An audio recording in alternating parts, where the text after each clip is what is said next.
Lily Wu, bonjour. Bonjour. Alors, il y a deux catégories de personnes dans l'absolu, celle qui exècre la pluie, le mauvais temps, enfin la pluie, quoi, et celle qui, au contraire, la trouve poétique, bienfaitrice. Vous êtes de quel côté, vous ? Moi, définitivement, côté bienfaitrice et politique. Ça vous inspire, la pluie ? Ouais, ça m'inspire beaucoup. Et d'ailleurs, chez nous, chez Flotte, on les appelle les pluviophiles. C'est les personnes qui aiment la pluie et qui la célèbrent. Et même pendant les vacances d'été, la pluie... Même pendant les vacances d'été. Grâce à elle, il y a des fleurs, il y a des fruits. Il faut vraiment profiter des bons moments.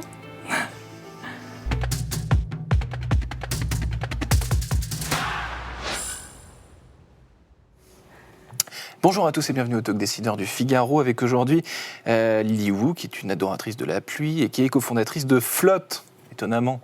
Une marque de vêtements de pluie, donc imperméables, recyclés et colorés, fondée en 2020. Donc les prémices de cette aventure entrepreneuriale, c'est quoi ?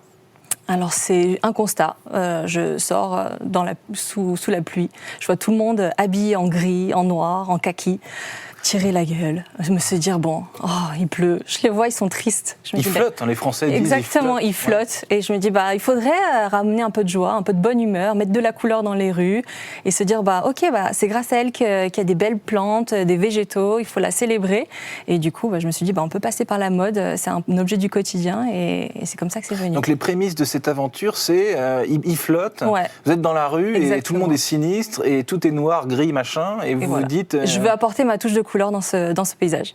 Ok. Et ensuite, alors ? Et ensuite, je me dis, comment ? Parce que c'est vrai, des marques de prêt-à-porter, de vêtements, il y en a beaucoup, il y en a quand même pas mal. Et en regardant, je me rends compte qu'aucune ne proposait une offre éco-responsable, accessible, parce que le but, c'est pas de tout sortir à 500 € et que personne ne peut se le permettre. Et donc, du coup, je me suis dit, comment on peut faire ? Il y a quelle offre ? Vers quoi on peut se tourner ? Vers quel genre de tissu on peut se tourner ? Et c'est là qu'on a trouvé le RPET, qui est le plastique recyclé. Donc, le plastique recyclé pour faire des vêtements. On en reparlera de tout ça juste après, mais avant ça, vous avez toutes sortes de jobs. Vous avez été vendeuse chez Darty, vous avez été barista. 4 ans, je crois. C'est ça, barista au UK, puis chez H&M, Johnson & Johnson, exact. Rien à voir, donc des expériences assez courtes à la fois. Donc vous avez la bougeotte, vous l'avez dit en off ça. J'ai la bougeotte, je bouge tout le temps. C'est ça, en fait je suis hyper curieuse. J'ai même fait les imprimantes 3D, ça vous l'avez pas sur votre note, mais imprimantes 3D. Ça a dû m'échapper sur votre LinkedIn alors. Business développeur dans les imprimantes 3D, ça aussi c'était une bonne expérience. J'aime bien découvrir, voir ce qui se passe. Et en fait, mes parents, ils étaient entrepreneurs aussi, donc hyper... ouverte déjà dans ça, et donc du coup je me suis dit il faut que je trouve ma voie, vers quoi je peux me tourner, et c'est comme ça qu'en rencontrant des gens qu'on arrive à faire de belles aventures. Alors vous m'avez dit vêtements éco-responsables, alors la couleur c'est une chose, c'est une première chose, ça c'est l'idée de départ, donc il faut de la couleur, il faut égayer la flotte, etc. Exactement. Je vais dire flotte tout le temps, mais c'est pas un gros mot parce que précisément c'est votre business, mais égayer la flotte et construire ces produits où, comment, les technologies, parce qu'il y a plein de faux frères, il y a étanche, déperlant, imperméable, on s'y perd un peu finalement. C'est exactement ça. Tout le monde, je pense, a vécu une fois porter une veste en pensant qu'elle était imperméable et se retrouver mouillé au bout de 10 minutes sous la flotte. Genre il pleut, je vais mettre mon imperméable. Exactement, hyper content, mais en fait non, ce qu'il faut savoir, c'est que déperlant, c'est juste un film qui est hydrophile. Ça glisse quoi. Exactement, l'eau va couler, mais au bout d'un moment, avec la pression de l'eau, ça va pénétrer le tissu. Et donc ça, c'est le déperlant. L'imperméable, c'est quand l'eau ne passe vraiment pas dedans, à l'intérieur, parce qu'il y a sûrement un film imperméable, chose qu'on a chez Flotte. Et la troisième chose, c'est étanche, c'est-à-dire que toutes les coutures doivent être thermocollées ou thermosoudées.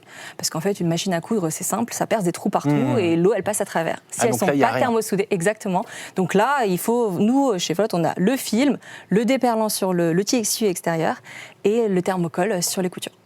Donc c'est où est-ce qu'on construit vos merveilles étanches, imperméables? Alors, on développe toutes les collections directement dans mon bureau à Paris. On a une grosse production qui est faite en Asie, en Chine plus particulièrement, où justement il y a l'usine de fabrication, il y a tout qui est en circuit court. À moins de 3 heures, ils collectent les bouteilles. Ensuite, ils vont faire directement le film. C'est du circuit court sur place? Là-bas, sur place. Il y a vraiment toutes les technologies, toute la R&D est déjà mise en place. Et après, on a juste à faire la confection, la production directement là-bas. Et ensuite, tout est rapatrié directement par bateau. On est en train d'étudier la piste du ferroviaire, mais par bateau, et ça arrive en France. Est-ce que ce segment de marché qui n'est pas simple, parce que vous l'avez dit, la pluie, c'est porteur de, pas de mauvaises nouvelles, disons, mais de quotidien un peu compliqué. Quand on est adulte. Quand on est, les enfants s'en fichent totalement. Les enfants s'en fichent totalement de la pluie, à la rigueur, même si ça les amuse. Mais les adultes, ça les rend grognons, etc. Exact. Donc, baser son business sur quelque chose qui rend grognon, à première vue, ça peut paraître compliqué. Comment est-ce qu'on casse ce cliché Comme dans ma vie perso, c'est ça. Comme dans ma vie perso, j'aime les défis. Alors c'est pour ça que j'ai pas pris la chose la plus facile à défendre, mais à travers la couleur, à travers des formes, on se sent bien, à travers des vêtements où on peut porter tout le temps, parce qu'il pleut rarement une journée complète. Nous, nos impairs, ils vont se transformer en sac quand on n'a plus besoin. On va pouvoir les emmener partout en voyage. Ça va être vraiment le compagnon idéal. Et aussi, on se dit, on achète un produit qui est mieux conçu. Donc ça aussi, ça me donne envie de mettre de l'argent dans ce type de vêtements. Est-ce qu'il y a l'argument, sur certains vêtements, certains sacs à dos, des choses comme ça, on voit écrit garantie à vie, ou des trucs comme ça. Est-ce que vous, la durabilité de la chose, c'est quelque chose qui vous parle, que vous cultivez? Ouais. Alors on a lancé Flotte il y a 3 ans. Donc là, tous nos imperméables sont garantis pendant 2 ans. Ensuite, on fait toutes les réparations et je pense à terme, on pourra les reprendre, les recollecter. En tout cas, c'est ce que j'ai envie de pouvoir faire avec nos impairs. Une sorte d'assurance. Exactement, mais plutôt de réutilisation. Parce que c'est du plastique recyclé, c'est du polyester recyclé, donc ça peut encore être réutilisé. Ça peut encore être réutilisé. Exactement. Il peut avoir plusieurs vies. Vos inspirations stylistiques cette fois, parce qu'il y a une obligation quand on fait des vêtements de pluie, c'est de protéger évidemment, mais où est-ce que vous avez puisé parce que je l'ai dit tout à l'heure, votre CV, un peu toute chose, vous m'avez dit que vous étiez fille d'entrepreneur. Ouais, dans la restauration, donc encore dans la restauration, c'est autre chose, certes, mais vous n'êtes pas marketeuse ou designeuse ou styliste d'une maison de couture, donc où est-ce que vous avez puisé votre inspiration? Vous êtes aidé peut-être, ou alors vous aussi vous avez des goûts? Oui, je m'intéresse énormément à la mode, j'aime beaucoup ça. Ouais. Donc personnellement déjà, je m'y intéresse. On a une équipe maintenant de style qui est de 4 personnes. Ouais. Donc c'est vrai que le tout premier modèle... Vous avez 4 stylistes à temps plein? Styliste, graphiste, chef de produit, à temps plein. Et donc du coup, ils m'aident à construire la collection et à l'agrandir. Mais j'ai certaines bases quand même et c'est un secteur que j'aime bien. Parce qu'on avait parlé de la concurrence, vous avez parlé de la concurrence au début. Est-ce que dans ce métier, il y a forcément du ziotage, entre guillemets, sur ce que font les autres? Est-ce que l'idée, c'est de copier ou alors c'est de garder une patte, quoi? Ouais, c'est garder sa patte. Chez nous, en fait, on réfléchit toujours comment on peut l'utiliser au quotidien. Se dire, OK, on l'utilise comme ça, de cette manière. Une doudoune, elle va être réversible. Une veste, on peut enlever les manches parce qu'on peut l'utiliser sans manches. On a plusieurs utilités, le transformer en sac. Et à chaque fois, nous, ça va être ça notre singularité. C'est de trouver cette modularité. Et est-ce que vous avez adapté vos produits parce que la pluie, on pourrait se dire, c'est une affaire de saison. C'est-à-dire que au mois de novembre, janvier, tous les mois où il pleut, mais parfois il pleut en été, on le sait, etc. Au mois d'août, là. Donc est-ce que vous faites des vêtements d'été? Parce qu'on assimile la pluie pas forcément à la chaleur et aux vacances d'été. Alors c'est vrai qu'au tout départ, on était vraiment spécialisés dans les vêtements de pluie. Dans l'automne, quoi. Exactement, pluie. Le glauque. Là, on commence à... Non, le joyeux. Et on a commencé à agrandir et à élargir la gamme de produits à travers des accessoires, des pantalons de pluie, mais c'est toujours quand même relié à la pluie. Et il faut savoir qu'en France, il pleut plus de 172 jours par an. 172 jours par an? Presque un jour sur 2. Et il y a très peu de pays où il pleut jamais, donc au pire, on peut vendre dans beaucoup de pays ailleurs que la France quand il pleut pas. En matière de business, donc vos produits sont surtout vendus chez des revendeurs, dans des boutiques ou des grands magasins comme le Bon Marché Rive Gauche à Paris par exemple. Avoir des boutiques à vous, c'est un programme, c'est une ambition, ou alors est-ce que, vous parlez de la durabilité, on va y revenir ensuite, mais le textile est en grande mutation, vous avez peut-être un business model futuriste?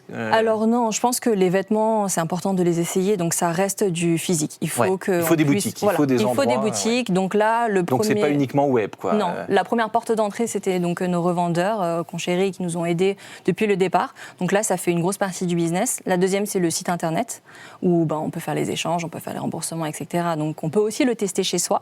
Mais le but, c'est de vivre une vraie expérience dans une boutique. Donc à terme, on aimerait ouvrir à plusieurs boutiques en France, France et à l'export, une fois que tout sera bien maillé en France, pour pouvoir faire vivre cette expérience, faire vivre la pluie, peut-être mettre des odeurs de pluie, parce que ça, on se rappelle tous du pétricheur, exactement, cette odeur de pluie il fait super chaud, il pleut d'un coup et ça sent une odeur qui est commune partout.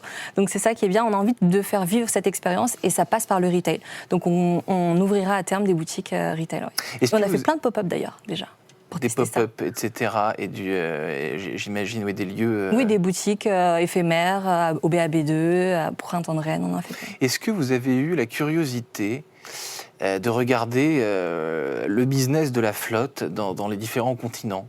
C'est-à-dire, est-ce qu'il y a des marques, là on ne va pas citer trop de marques, mais en Europe, en France, il y a des marques. Est-ce qu'aux États-Unis il y en a autant ? Est-ce que c'est quelque chose qui encourage de façon générale les entrepreneurs à créer ? Oui, il y a de plus en plus, les marques d'imperméables, il y en a toujours eu. Maintenant, il y a de plus en plus de vêtements sport, type Gorp-Corp, où ça se développe beaucoup. Ouais. Les gens, avec la démocratisation des baskets, on est beaucoup plus, on s'habille beaucoup plus relax, on va dire. Donc, les vêtements de plus, ça fait partie de cette trend qui, du coup, a ce petit look sympa. Et ce qu'on n'a pas évoqué aussi, c'est le côté certification. Quand vous faites un vêtement de pluie protecteur, c'est valable aussi pour la randonnée, le trail, des choses comme ça. Il y a des certification, quoi. Il faut que, exactement. que, il y a des tests. Que les vêtements... Oui, c'est ça. Il y a des tests, donc on appelle... C'est des tests de douche. La veste est mise sur un mannequin, il y a la douche pendant 10 minutes, 15 minutes, 20 minutes, et on voit au bout de combien de temps l'eau passe à travers. Il y a des tests de pression sur le tissu aussi. On met un bout de tissu, on met de la pression, donc jusqu'à 10, 15 000 mm, donc c'est 15 mètres d'eau, et on voit à partir de combien de temps, et surtout combien de pression la première goutte passe à travers. Donc ça fait partie des tests. Ouais. Lily Wu, il nous reste une toute petite minute. Dernière question.